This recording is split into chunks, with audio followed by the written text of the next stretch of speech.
Kabanata 5581. Ang trapiko sa daan ay puno ng mga sasakyan, ngunit may mga hayop na paminsan-minsang tumatawid sa mga kalsada. Ang isang primitive na amoy ay pumuno sa tuyong hangin, ang baho ay nagdudulot ng hindi pagkakakomportable sa mga tao. Kumpara sa Gangnam at Golden Sands, ang mga lelayan ay isang ganap na magkaibang teritoryo. Hindi gaanong nag-aalala si Harvey. Gusto niyang makahanap ng lugar na matutuluyan pagkatapos umalis sa istasyon ng tren, at pagkatapos ay tingnan ang Inner Temple. Ang layunin ni Mandy sa komperensya ay upang makuha ang two-eyed bead. Ang pinakamagandang pagkakataon ni Harvey na makita siya ay ang pumunta sa Inner Temple. "Hi! Nandyan ka na pala, bata.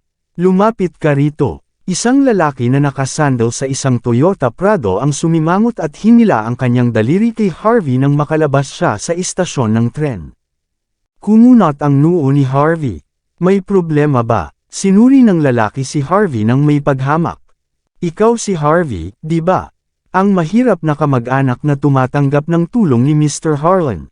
Kayo na mga taga-lungsod ay palaging tumitingin ng masama sa amin, di ba? Napakasama ba ng ginawa mo doon kaya kailangan mo ng tulong namin dito?" Nanigas si Harvey, at pagkatapos ay naalala ang mga dokumento na ipinadala ni Kyrie. Ang taong ginagaya niya ay may eksaktong parehong pangalan sa kanya. Ang pangalan na nahanap ni Kyrie para sa kanya ay medyo karaniwan sa country age. Ang Harvey na natagpuan niya sa Golden Sands ay isang ulila na namatay ng mag-isa. Ang Harvey na iyon ay may magandang relasyon sa isang nakatatanda na nakatira sa mga lelayan. Ang nakatatanda ay pinangalan ng Harlan Higgs, isang may-ari ng isang maliit na negosyo na kumikita ng maayos. Nagpakita si Harvey upang humingi ng tulong kay Harlan. Upang matiyak na kapanipaniwala ang lahat, nakipag-ugnayan si Kyrie kay Harlan ng maaga, sinasabi na magpapakita si Harvey dito. Sa ngayon, ang lalaki sa harap ni Harvey ay si Jillian Winter. Noong nakaraan, ang Wolven tribe ay binubuo lamang ng pamilya Higgs at ng pamilya Klein. Ang mga may dalawang apelyidong ito ang pinakamakapangyarihan sa tribo. Wala si Jillian sa mga apelyido. Gayunpaman, matagal na siyang kasama ni Harlan at ng kanyang pamilya. Sa kalaunan, itinuring siyang isa sa kanila ng lahat. Akala niya dapat siyang kumuha ng mayamang batang Panginoon, ngunit lumabas na isang mahirap lang pala. Alam ni Jillian na si Harvey ay narito lamang upang humingi ng suporta kay Harlan. Malamang na pinapantasyahan ni Harvey na maging manugang ng pamilya Higgs sa pamamagitan ng pakikipag-ugnayan sa anak na babae ni Harlan, tulad ng ginagawa niya. Ang tingin ni Jillian ay napuno lamang ng pagkapuot. Ihagis mo ang iyong bagahe sa likod ng sasakyan at linisin mo ang iyong sapatos bago ka sumakay. Naiintindihan mo ba? Matapos makilala si Harvey, tumingin si Jillian sa kanya nang may paghamak. Kung hindi dahil kay Mr. Higgs, ang isang mahirap na katulad mo ay walang karapatang sumakay sa isang kotse na tulad nito. Hindi pinansin ni Harvey si Jillian. Tinalikuran niya ito at umalis. Nanigas si Jillian sa isang sandali, pagkatapos ay mabilis na tumayo sa harap ni Harvey. "Sinasabi kong sundan mo ako. Naiintindihan mo ba ako?" Inutusan ni Harlan si Jillian na kunin si Harvey. Kung hindi susundin ni Jillian ang sinabi ni Harlan, mapapag-alitan siya. Kaya nag-aalala siya. "Gusto mong sundan kita?" Tumingin si Harvey kay Jillian ng kalmado. "Magmakaawa ka, kung ganoon." Nanigas si Jillian, pagkatapos ay sumabog sa galit. "Ikaw na hayop, gusto mo bang mamatay?" Akma na niyang sisipain si Harvey. Sampal, pero sinampal muna siya ni Harvey sa mukha. Lumipad si Jillian diretso sa pinto ng sasakyan. Halos lumabas ang dugo sa kanyang bibig. "Kung magmamakaawa ka, magmukha kang tao. Sino sa tingin mo ang sarili mo?" Tumingin si Harvey kay Jillian, pagkatapos ay nag-dial ng isang numero. Hindi na niya magawang pakialaman si Jillian. "Kumusta ang biyahe mo sa mga lelayan?" Masayang boses ni Kyrie ang narinig. "Hindi ako nag-aalala sa pagpapalit ng pagkakakilanlan, pero bakit sinusubukan ng lalaking ito na kunin ako ngayon?" "Hindi mo masisisi ang lalaking ito, Sir York. Maraming tao ang nakatingin sa iyo. Kailangan nating magpakita ng malakas na harapan para sa iyo. Ang taong ginagaya mo ay dapat na isang estudyante sa unibersidad. Batay sa kanyang impormasyon, bukod sa paghahanap ng tulong mula kay Harlan, dapat siyang mag-aral sa mga laylayan. Mag-aral. Hindi nakapagsalita si Harvey. Hindi niya pinaplano na mag-aral gamit ang pagkakakilanlan ng ibang tao. Ngumiti si Kyrie. Hindi siya mag-aaral sa isang ordinaryong paaralan, Sir York. Dapat siyang mag-aral sa Oakland's University, isang unibersidad na itinatag ng 3 pangunahing templo sa mga laylayan. Para simplihin natin, natural lang na dumalo ka sa komperensya sa Inner Temple kapag naging estudyante ka ng unibersidad. Sigurado akong nakita mo na rin ang mga dokumento ni Harvey. Kamag-anak siya ni Harlan. Hindi siya maganda ang relasyon kay Harlan, pero mas madali para sa iyo na kumilos. Ang iyong kaligtasan ay garantisado. Gayunpaman, sabihin mo na lang. Wala nang ibang masabi si Harvey. Natanggap ko lang ang balita na si Harvey at ang anak na babae ni Harlan, si Billy Higgs, ay ipinangako sa isa't isa noong maliit pa sila. Ayon sa aking mga investigasyon, hindi natural na namatay ang Harvey na ito. Natuklasan ko ang isang kwintas sa kanyang bahay ng mga ninuno, na ginawa ng isang tagapagtatag ng isang sekta. Ito ay mula sa hanay ng mga kwintas na hinahanap ni Mandy. Agad na nagningning ang mga mata ni Harvey, pero pagkatapos ay lumala ang kanyang ekspresyon. Sige, dahil ginagamit ko na ngayon ang pagkakakilanlan ng lalaking ito. Kung may nagdulot ng kanyang kamatayan, sisiguraduhin kong magkakaroon ng hustisya. Naglakad si Harvey sa tabi ni Jillian, na ang ekspresyon ay nakakatakot, at basta nalang binuksan ang pinto ng sasakyan. Magmaneho, malamig niyang utos. Nanigas si Jillian, at hindi niya akalain na kusang sasakay si Harvey sa sasakyan. Matapos masampal, hindi na siya naglakas loob na magsalita. Sumakay siya sa upuan ng driver at mabilis na dinala si Harvey sa isang lugar na may mga townhouse. Ang mga laylayan ay hindi gaanong umunlad, hindi naman magiging tradisyonal at liblib sa panahong ito. Hindi na nakatira sa mga Tolda ang Wolven tribe tulad ng dati. Di nagtagal, huminto ang sasakyan sa harap ng pasukan. Isang lalaki at isang babae ang nakatayo sa harap ng gate. Ang lalaki ay nasa kanyang 40. May mukha siyang puno ng balbas, at mukhang isang matapat at prangka na tao. Ang babae ay, sa pinakamataas, 20 taong gulang. Nakasuot ng isang maikling Givenchy black dress, ang kanyang magandang mukha ay may malamig at mayabang na ekspresyon. Matapos mabasa ang mga dokumento, nakilala ni Harvey ang dalawa bilang si Harlan at Billy Higgs. Lumabas si Harvey sa sasakyan. Bago pa man siya makapagsalita, at naglakad pa palapit si Harlan habang tumatawa. Matagal na panahon, Harvey. Lumaki ka na pala. Dahil nandito ka na, ituring mo ang lugar na ito na parang bahay mo. Huwag kang mahiya sa harap ng mga tao dito. Kumunat ang noo ni Harvey, pero agad ding natauhan. Salamat po, Tito Harlan, nakangiting sabi niya. Ang bait naman ng bata. Tumawa ulit si Harlan. Ipakikilala kita. Ito ang anak kong si Billy. Pupunta siya sa unibersidad katulad mo. Kung tama ang naaalala ko, mas bata siya sa iyo ng ilang buwan. Ingatan mo siya ng mabuti. Tumango si Harvey. Huwag kang mag-alala tungkol doon, Tito Harlan. Pagkatapos ay tumingin siya sa babae.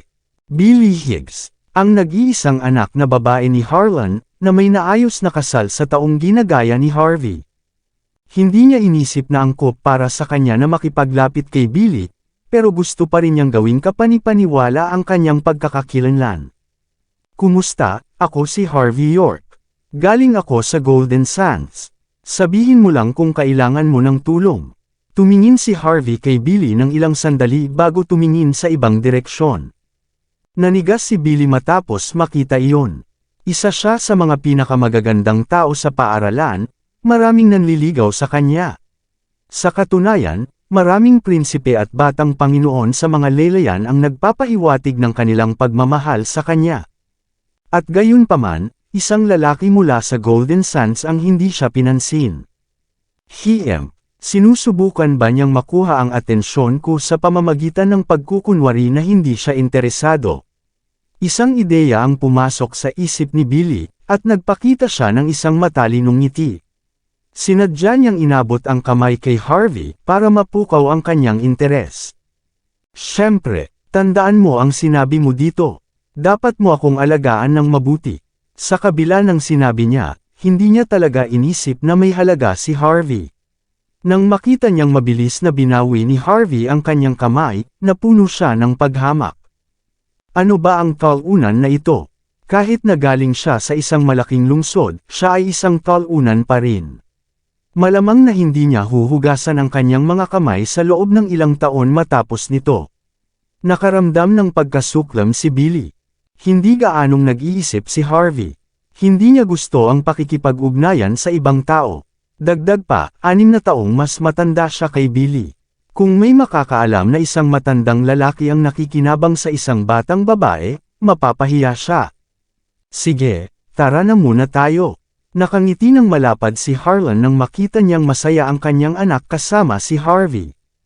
Ipakikilala kita sa tiyahin mo mamaya. Nakita niya lang ang mga larawan mo noong bata ka pa. Sino ba ang mag-aakala na naging gwapo ka na pala? Sinuri ulit ni Harlan si Harvey. Mukhang medyo payat siya at makinis ang mukha, pero karaniwan ng ganoon ang mga tao sa malalaking lungsod, di ba? Siyempre, ngumiti pabalik si Harvey. Naglakad ang tatlo sa isang maliit na kalsada. Casual na tumingin si Harvey sa paligid niya, at nahuli ng kanyang mata ang tuktok ng isang bundok sa mga ulap. Iyan ang pinakakilalang lugar ng turista dito, ang Eden Mountain. Sinasabi nila na noong sinaunang panahon, itinuring ng Wolven Tribe ang Eden Mountain bilang banal na bundok. Nag-aalay din kami ng bahagi ng aming ani doon bawat taon. Ang mga tradisyon na tulad nito ay matagal nang nawala. Sa kabila nito, ipinagmamalaki pa rin ng Wolven Tribe ang pamumuhay sa Eden Mountain. Sa mismong paanan ng bundok, mayroong isang lugar na may mga vilya na binuo ng pinakamayayamang tao dito. Ang isang banyo lang doon ay mas mahal pa kaysa sa anumang bahay dito. Wala akong perang pambili ng kahit isang ladrilyo doon. Kumunat ang mga mata ni Harvey sa Eden Mountain, at bahagyang nakangiti. Tiningnan ko ito bago pumunta dito. Ang pinakamayayamang tao dito ay ang pamilya Klein, di ba? Tumingin si Harlan kay Harvey na nagtataka. Tama iyon. Ang Wolven Tribe ay nahati sa pagitan ng pamilya Higgs at ng pamilya Klein. Ako ay kabilang sa pamilya Higgs, ngunit hindi ako kamag-anak ng pangunahing pamilya. Isang malayong kamag-anak lang ako. Pagdating sa mga vilya, ang pamilya ay may medyo maliit na vilya sa kalapit na lugar. Pinagawa ko ang lugar na iyon bilang regalo sa iyo. Doon ka na lang tumira mula ngayon. Ibinigay ni Harlan kay Harvey ang isang access card at isang address. Kinuha ni Harvey ang card. Ang address ay isang maliit na lugar na hindi kalayuan sa lugar na ito. Ito ay isang komersyal na mataas na gusali na may halo ng mga vilya. Malamang na nanirahan na rin doon sina Harlan at ang kanyang pamilya noon. Hindi akalain ni Harvey na ganito pala kabait si Harlan. Iningatan niya ang card na nakangiti. Balak niyang suklian ang kabutihan. Wala akong pakialam, Tito Harlan. Pero hindi ko tatanggihan ang vilya. Kapag nagkaroon ako ng pagkakataong bisitahin ang Eden Mountain, bibili ako ng vilya na angkop sa iyo. Kahit gaano kamahal ang bahay, wala siyang pakialam. Kung gusto niya, kaya niyang bilhin ang buong bundok. Nanigas si Harlan, pagkatapos ay tumingin kay Harvey ng may tuwa. Talagang mabait kang bata, Harvey. Alam kong tama ako tungkol sa iyo. Mabait kang bata simula pa noong bata ka pa. Si Billy, na nasa likod ng isang hakbang, ay agad na kumunat ang noo. Maraming taon na siyang naninirahan dito, at alam niya na ang vilya sa Eden Mountain ay nagkakahalaga ng hindi bababa sa milyon-milyong dolyar. Ang mga batang Panginoon at prinsipe na kilala niya ay hindi man lang naglakas loob na sabihin ang mga salitang sinabi ni Harvey. Sino ba ang tingin niya sa sarili niya? Iniisip ba niyang kabilang siya sa pamilya Klein? Ang yabang, hindi siya maaasahan sa huli. Sinabi ni tatay na mabait siyang tao, pero hindi naman siya gaanong kahanga-hanga. Naiintindihan ni Billy na may naayos na kasal sila ni Harvey simula noong bata pa sila. Akala niya ang lalaking taga-lungsod na hinahangaan ng kanyang ama ay magiging mas mahusay kaysa sa ibang lalaki. Pero mukhang wala namang gaanong pagkakaiba. Sigurado si Billy na ginagamit ni Harvey ang lahat ng kanyang lakas upang makuha ang atensyon niya. Habang nagkukwentuhan sila, nakarating ang tatlo sa Villa No. 9. Ang villa ay nakakabit sa ibang mga villa, pero medyo luma ang itsura nito. Habang pumapasok sila, sinalubong sila ng mga eleganteng dekorasyon. Sa sala, isang babaeng nasa katanghalian ng kanyang edad na nakasuot ng damit ay casual na umiinom ng tsaa. Sumulyap si Harvey, at nakilala ang babae bilang asawa ni Harlan, si Whitley Cobb. Kabanata 5585. Sa impormasyong ibinigay ni Kyrie, si Whitley ay galing sa Gangnam. Nakilala niya si Harlan habang nagbabakasyon sa mga lelayan, at nagsama na sila mula noon. Kumunot ang noo ni Whitley nang makita niyang pumasok si Harvey, pero tumango pa rin siya bilang pagbati. Tingnan mo nga kung sino ang dumating, honey. Tumawa si Harlan. Halika, uminom ka ng tsaa kasama ang tiyahin mo. Ako na ang maghahanda ng pagkain. Dapat kang kumain dito ngayong gabi. Masayang nagsuot ng apron si Harlan bago pumunta sa kusina. Nanigas si Harvey, at nagulat siya nang matuklasan ang isang bagong bagay, sa kabila ng pagbabasa ng impormasyong ibinigay. Sa nakikita niya, tila si Whitley ang namamahala sa pamilya. Casual na sinenyasan ni Whitley si Harvey na umupo. Naglabas siya ng dalawang mamaaling tasa, at nagpunta upang pakuluan ang tsaa. Mukhang medyo wala siya sa sarili, pero bawat galaw niya ay tama. Natural, eksperto siya. Tumingin si Harvey kay Whitley nang may paghanga. Ang mga taong may ganoong kahanga-hangang kasanayan sa paggawa ng tsaa ay tiyak na hindi ordinaryo. Matapos ibuhos ang tsaa, tumingin ng masama si Whitley kay Harvey bago sa wakas nagsalita. Harvey, di ba? Narinig kong galing ka sa isang mayamang pamilya sa mga lelayan. Nang magkaroon ng hindi pagkakaunawaan ang iyong ama sa ibang bahagi ng pamilya, umalis kayong dalawa patungo sa Golden Sands. Narito ka ba para sa iyong pamilya ulit? Ngumiti si Harvey. Hindi naman. Narito lang ako para mag-aral. Nanigas si Whitley. Sa paningin niya, ang mga York ay hindi kapantay ng Woolven tribe at ng 4 na malalaking tribo sa mga lelayan. Kahit na, ang mga York ay itinuturing pa ring pangalawa o pangatlong uri ng pamilya. Sigurado siya na babalik si Harvey upang humingi ng tulong mula sa kanyang pamilya ulit, pero hindi naman pala. Pagkatapos noon, mabilis na nagpalit ng paksa si Whitley. Narinig kong nakagawa ng maayos ang iyong ama sa Golden Sands. Hindi ba niya gustong palawakin ang kanyang negosyo pabalik dito? Naalala ni Harvey ang mga dokumento na nabasa niya, pagkatapos ay nagpakita ng isang matapat na ekspresyon. Na-bankrupt ang kanyang kumpanya. Ang mga ari-arian niya sa Golden Sands lahat ay na-foreclose na rin. Kahit na hindi iyon ang kanyang tunay na nakaraan, nakaramdam pa rin niya ang lungkot para sa Harvey na ginagaya niya nang sabihin iyon. Naiintindihan ko. Nagseryoso ang mukha ni Whitley. At kumusta naman ang pag-aaral mo? Nagkibit balikat si Harvey. Medyo ordinaryo lang. Plano ko lang mag-aral sa Oakland's University, dahil hindi ako nakapasok sa ibang magagandang universidad. Lumala ang ekspresyon ni Whitley. Hindi mo alam ito, Harvey. Ang Oakland's University ay kung saan itinatapon ng lahat ng batang Panginoon at prinsipe ang kanilang pera. Ang mga ordinaryong tao na nag-aaral doon ay magiging mga talunan lang. Pero dahil nandito ka na, dapat mo lang gawin ang iyong makakaya. Marahil ay magkakaroon ng interes sa iyo ang isang batang Panginoon at gagawin kang kanyang alila. Magkakaroon ka ng ibang tao na maaasahan. Kung hindi, maaaring hindi makatulong ang iyong tiyuhin sa iyo kapag nagkaroon ka ulit ng problema. Malinaw na naiintindihan ni Harvey ang kahulugan ng mga salita ni Whitley. Tama ka sa sinabi mo, nakangiting sabi niya. Nang makita ang kawalang interes ni Harvey, nabigo si Whitley. Pinag-ayos namin ang isang lalaking tulad nito para kay Billy. Hindi siya karapat-dapat sa kanya. Wala namang problema. Ang anak kong babae ay isang diyosa. Sa kanyang mataas na pamantayan, hindi niya papansinin ang isang lalaking tulad nito. Maraming salamat sa lahat ng sumusubaybay. Please subscribe and follow my YouTube and Facebook channel, Filipino Novel. Maraming salamat po. Ang mukha ni Whitley ay nakakatakot sa buong pagkain. Hindi alam ni Harlan kung ano ang nangyari. Hindi niya alam ang sasabihin dahil palagi siyang nahihiya sa kanyang asawa. Nang bumalik si Whitley sa kanyang silid tulugan pagkatapos ng nakakahiyang pagkain, sa wakas ay kinausap ni Harlan si Harvey. Huwag mong pansinin ang tiyahin mo. Ganyan na siya magmula pa noon. Paano ba ito? Malamang na hindi ka pa-gaanong pamilyar dito dahil unang araw mo pa lang. Papuntahin ko si Billy para sumama sa iyo sa pamimili. Pwede kang bumili ng mga pangangailangan mo habang nasa labas ka. Hindi ka na kailangang mag-alala tungkol sa pamumuhay dito. Tahimik na ibinigay ni Harlan kay Harvey ang isang silver card. Alam ni Harvey na magdududa si Harlan kung tatanggihan niya ang card.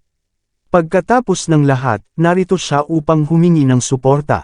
Nagpasya siyang kunin ang card, iniisip na ibabalik niya ito kapag oras na para umalis siya. Di nagtagal, nakatanggap ng tawag si Harlan mula sa kanyang kumpanya at umalis. Ngumiti si Billy, pero nang umalis si Harlan, humarap siya kay Harvey at malamig na nagutos, ibigay mo. Ano? Nanigas si Harvey. Nagpapanggap ka bang tanga? Ibigay mo ang bank card ng tatay ko.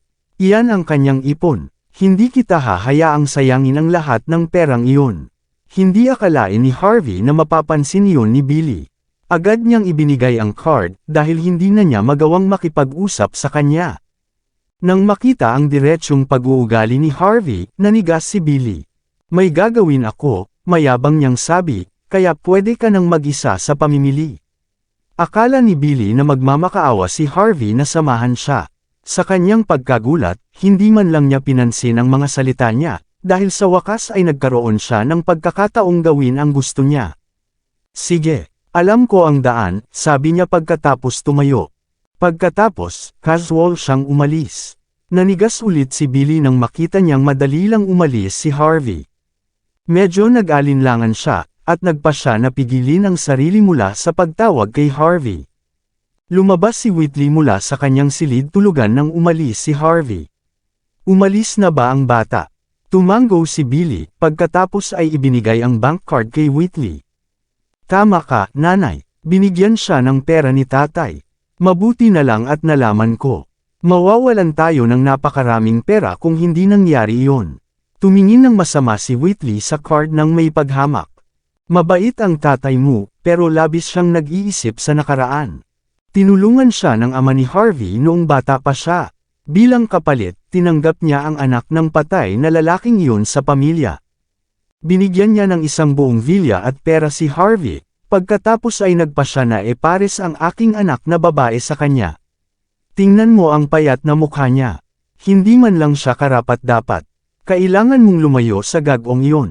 Huwag mo siyang kaawaan. Masisira ang buong buhay mo kung gagawin mo iyon. Tumango ng mayabang si Billy. Huwag kang mag-alala, nanay. Wala akong pakialam sa mga maruruming katulad niya. May impress ako kung magpasya siyang tumigil sa panggugulo sa pamilya. Kung patuloy siyang babalik, hindi siya iba sa isang aso. Nakaramdam ng kaluwagan si Whitley nang marinig ang mga salitang iyon. Sa kabilang banda, wala namang pakialam si Harvey sa lahat ng ito. Walang halaga sa kanya sina Whitley at Billy. Kung hindi dahil sa kanyang bagong pagkakakilanlan, hindi niya magawang pakialaman ang mga taong iyon. Naalala ni Harvey ang bawat impormasyon at mapa ng mga lelayan, pero ito pa rin ang kanyang unang araw dito. May ilang magagaling na sundalo mula sa sword camp na galing dito. Hindi naaalala ni Harvey ang impormasyon sa pakikipag-ugnayan sa mga sundalo. Nagpadala siya ng text kay Ethan na nagtatanong tungkol dito, pagkatapos ay casual na naglakad-lakad sa tabi ng kalsada. Makikita ang mga umiiyak na willow. Napakaganda ng tanawin. Naglakad-lakad si Harvey habang iniisip ang susunod niyang gagawin. Hindi niya maaaring agad na hanapin si Mandy. Pagkatapos ng lahat, kasangkot ang two-eyed bead. Ang Aner Temple rin. Kahit na ang pamilya Jean ay hindi mag-aatubiling mawala ng 2 pinuno ng sangay para sa kapakanan ng kwintas. Kinidnap pa si Mandy dahil dito.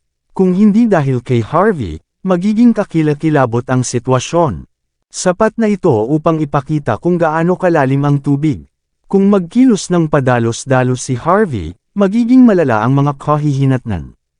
Malamang na mas madali para kay Ethan na magbigay ng ilang sundalo mula sa sword camp, para magamit niya ang kanilang mga koneksyon para sa kanyang investigasyon. Habang iniisip ang sitwasyon, napadpad si Harvey sa lugar na may maraming umiiyak na willow. Ang lugar ay isang tangway na dating isang malaking libingan. Kahit na matapos ang lahat ng mga pagkukumpuni, kinamumuhian pa rin ng mga lokal ang lugar dahil sa sobrang dumi. 3 tao ang nagpakita sa ilalim ng isang puno ng willow nang lumitaw si Harvey. Isang babaeng nakasuot ng berdeng damit ang nakatayo sa harap, at isang matandang lalaki ang nasa tabi niya. Isang malupit na mukhang binata na nakasuot ng tradisyonal na damit ang nasa likuran nila. Automatiko nang tumingin si Harvey sa babae. 20 lang siya, at ang kanyang malamig na ekspresyon ay katulad ni Rosalie sa Buckwood. Medyo payat ang kanyang pangangatawan dahil sa kanyang pagsasanay sa martial arts. Ang bawat kalamnan na dapat makita ay maganda ang pagkakalantad. Sa mga laylayan, ang kanyang kagandahan lamang ay kapantay nina Bailey at Billy. Pero nakakita na si Harvey ng maraming magagandang babae sa kanyang buhay. Ang ginawa lang niya ay isang mabilis na casual na sulyap bago tumingin sa ibang direksyon. Agad na nanigas ang 3, na para bang nahuli silang gumagawa ng isang masamang bagay. Isang malupit na aura ang lumabas mula sa binata, na para bang handa na siyang kumilos. Tiningnan ng matandang lalaki si Harvey ng malalim, pagkatapos ay kumaway ng kanyang kamay. Tinalikuran ni Harvey at umalis. Huminga ng maluwag ang binata. Lolo, siya ba yun, tanong ng babae nang may kakaibang ekspresyon? Hindi, malamang na dumadaan lang siya. Malalim ang iniisip ng matandang lalaki. Iba ang kabataang iyon. Anumang lalaki ay mabibighani sa iyong kagandahan. At gayunpaman, tumingin lang siya ng isang beses at tumingin sa ibang direksyon. Mukhang estudyante sa universidad. Malamang na freshman siya mula sa Oakland's University. Marahil ay makakasama mo siya sa klase. Dapat mong bantayan siya, mahal kong apo. Ngumiti ang babae nang hindi nagsasalita. Wala siyang interes sa isang mapagmataas na lalaki. Hindi akalain ni Harvey na makakakuha siya ng ganoong atensyon sa simpleng paglalakad-lakad lang. Matapos umalis sa kalsada, nakahanap siya ng lugar upang bilhin ang kanyang mga pangangailangan. Pagkatapos, nagtungo siya sa villa na inayos ni Harlan para sa kanya. Medyo luma ang lugar, pero walang amag na amoy sa hangin. Natural na naglaan ng maraming pagsisikap si Harlan para makaramdam ng kaginhawahan si Harvey. Natuwa si Harvey. Naisip niyang bumili ng villa sa Eden Mountain upang suklian ang kabutihan sa ibang pagkakataon. Kinabukasan, nagpasya si Harvey na mag-jogging sa tabi ng ilog ng maaga sa umaga. Napakasariwa ng hangin sa lugar na iyon. Wala siyang magawa kundi maghintay dahil hindi pa nagre-reply si Ethan.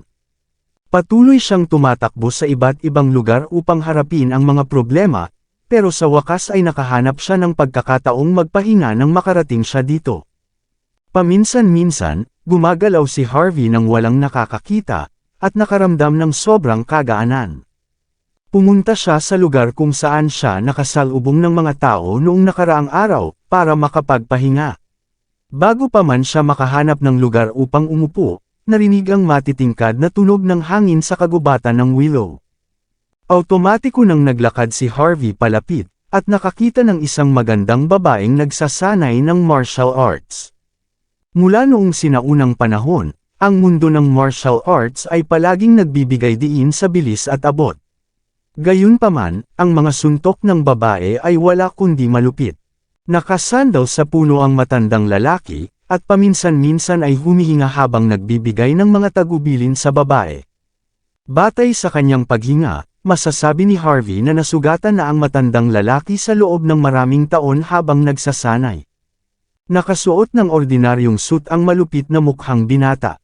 Nakasandal siya sa kanyang Toyota Prado, na nakatingin sa paligid upang pigilan ang sinumang lumapit. Kumunot ang mga mata ni Harvey sa isang sandali, at nakilala na ang babae ay nagsasanay ng 8 Extremes. Ang 8 Extremes ay kilala sa pagiging nakamamatay. Ito ay isang kilalang martial arts sa buong mundo, ngunit ang mga sagradong lugar ng pagsasanay sa martial arts ay magre-recommenda na huwag itong sanayin. Masyadong malupit ang martial art para sa gumagamit. Kung walang tamang teknik sa pagkontrol ng aura, kahit na may masigasig na pagsasanay, ang sinumang tao ay magkakaroon ng iba't ibang panloob na pinsala tulad ng matandang lalaki. Hindi mapigilan ni Harvey ang pagbuntong hininga nang maisip niya ang magandang babaeng uubo ng malakas at ang ibabang bahagi ng kanyang katawan ay mapaparalisa. Nanigas ang matandang lalaki nang makita niyang bumantong hininga si Harvey. Kumunot ang noo ng babae habang nagsasanay. Dahil sa kanyang makapangyarihang background at pambihirang kagandahan, patuloy siyang nililigawan simula noong bata pa siya. Naging mapagmataas siya dahil dito. Kasama ang nangyari sa nakaraang ilang araw, hindi masaya ang babae nang makita niyang bumantong hininga si Harvey. Medyo halata na ang lalaking ito, di ba? Narito siya at bumantong hininga para lang makuha ang atensyon ng lahat. Nagsasanay ba siya ng martial arts? Tumigil sa pagsasanay ang babae. Lumapit siya kay Harvey nang may malamig na tingin. Bakit ka bumantong hininga dito? Iniisip mo bang makukuha mo ang atensyon ko sa paggawa nito? Nakakita na ako ng maraming gagong tulad mo sa buhay ko. Wala akong interes sa iyo. Alam mo ba ang martial arts? Kung magpapakita ka, matuto ka muna ng ilang taon. Ang mga taong mahina ang hitsura tulad mo ay nakakainis. Naiintindihan mo ba ako? Tinawanan ni Arya si Harvey, na itinuring siyang isang baliw na nagpapakita. Hindi mapigilan ni Harvey ang pag-ikot ng kanyang mga mata. Kung hindi niya alam ang martial arts, wala nang ibang nakakaalam. Hindi naman gaanong kahanga-hanga ang pagsasanay ng babae. Kaya bumantong hininga si Harvey. Wala siyang balak makipagtalo sa babae. Ayaw din niyang ibunyag ang kanyang pagkakakilanlan dahil dito. Pasensya na, pero hindi talaga ako marunong ng martial arts. Hindi rin ako bumantong hininga dahil sa iyo. Hindi ko mapigilan ang sarili ko matapos isipin ang aking matandang kaibigan. Pasensya na kung na-discomfort kita. Kumunot ang noo ng babae. Kung wala kang alam, lumayo ka na. Huwag ka nang magpakita ulit dito. Kung gagawin mo, bumalik ka rito, Arya, sabi ng matandang lalaki matapos umubo. Hindi niya sinasadya iyon. Nag-sorry na rin siya. Tumigil ka na sa pagiging agresibo. Sinabi ko na sa iyo, ang masamang ugali ay ang pinakamasamang bagay para sa 8 Extremes. Kailangan mong manatiling kalmado. Automatiko na namang umikot ang mga mata ni Harvey. Kaya pala naging ganyan ang matandang lalaki. Ang unstoppable force ang pinakamahalaga sa 8 Extremes. Ano ang silbi ng pagsasanay ng martial art kung kalmado ka? Magsanay ka na lang ng Tai Chi. Si Arya, na akmang aalis, ay kumunot ang noo. Ano ba ang problema niya? Umiikot na naman ang mga mata mo. Tinitingnan mo ba ako ng masama? O tinitingnan mo ng masama ang lolo ko? Tumingin ng masama si Arya kay Harvey, na para bang handa na siyang patayin siya. Akma ng patahanan ni Arya ang matandang lalaki, pero alam niyang umikot ang mga mata ni Harvey dahil sa kanya. Sa madaling salita, tinitingnan din siya ng masama. Nagsimula ng kumulo sa galit ang matandang lalaki. Hindi niya pinigilan si Arya, para masubukan niya si Harvey. Gusto niyang makita kung nagpapakita lang si Harvey o talagang may talento siya. Hindi ko tinitingnan ng masama ang alinman sa inyo. May buhangin sa mata ko. Masyado kang nag-iisip. Tinalikuran ni Harvey, at nagsimulang maglakad palayo. Hindi nagalit si Arya noong una. Pero nagalit siya nang marinig ang mga salitang iyon. Napakakansited niya. Huminto ka. Malamig na tumingin si Arya sa kanya. Patuloy kang bumantong hininga at umiikot ang mga mata mo. Malinaw na tinitingnan mo ng masama kami at ang 8 Extremes. Kung ganoon, magpakita ka dito. Kung hindi, kailangan mong magmakaawa sa harap namin bilang paumanhin. Ang mukha ni Arya ay puno ng hangarin na pumatay. Kumunot ang noo ni Harvey. Malamang nagkakamali ka. Nanood ako ng ilang action movies, pero wala akong alam tungkol sa martial arts. Kabanata 5590. Ano ang silbi ng pagpapanggap ngayon? Tumawa si Arya, at hindi niya pinaniwalaan si Harvey. Kumaway siya ng kanyang kamay, at lumapit ang malupit na lalaki sa harap ni Harvey. Batay sa kanyang umbok na baywang, malinaw na may hawak siyang baril. Kung may mangyaring masama, hindi siya mag-aatubiling kumilos. Ngumiti ang matandang lalaki nang makita niyang tahimik lang si Harvey. Ipakikilala ko ang sarili ko. Ang pangalan ko ay Lennon Surrey. Ito ang aking apo, si Arya. Ang 8 extremes na sinasanay namin ay medyo naiiba sa iba. Malinaw na hindi ka ordinaryong tao. Dahil alam mong may mali sa pagsasanay ng aking apo, bakit hindi mo siya sabihan? Nagsalita si Lennon ng may kagandahang asal, na para bang gusto niya talaga ang mga tagubilin ni Harvey. Gayunpaman, ang kanyang tono ay puno ng pagmamalaki. Lahat ng tao dito ay walang magagawa kundi igalang ang pangalang Surrey. Gayunpaman, ang kabataang ito sa harap ni Lennon ay tila walang pakialam, na para bang hindi niya ito kilala. Natural lang iyon, dahil hindi galing si Harvey sa lugar na ito. Batay dito, malinaw na hindi siya espesyal.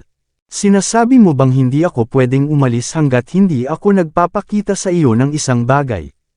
Bum-antong hininga si Harvey. Ngumiti si Lennon. Mukhang nararapat lang kay Harvey ang ganitong traito ni Arya. Tumingin din ng masama ang malupit na lalaki kay Harvey. Paano niya nagawang insultuhan ang babae ng pamilya? Humuhukay lang siya ng kanyang sariling libingan. Hindi na nag-abalang makipagtalo pa si Harvey sa kanila. At kaya, bahagyang sinipa niya ang lupa. Isang malakas na pag-crack ang narinig, at isang piraso ng mga labi ay lumipad malapit sa tainga ni Arya. Agad na naputol ang kanyang Bulgari na hikaw. Ano? Nanigas si Arya. Gaano ba siya kalakas?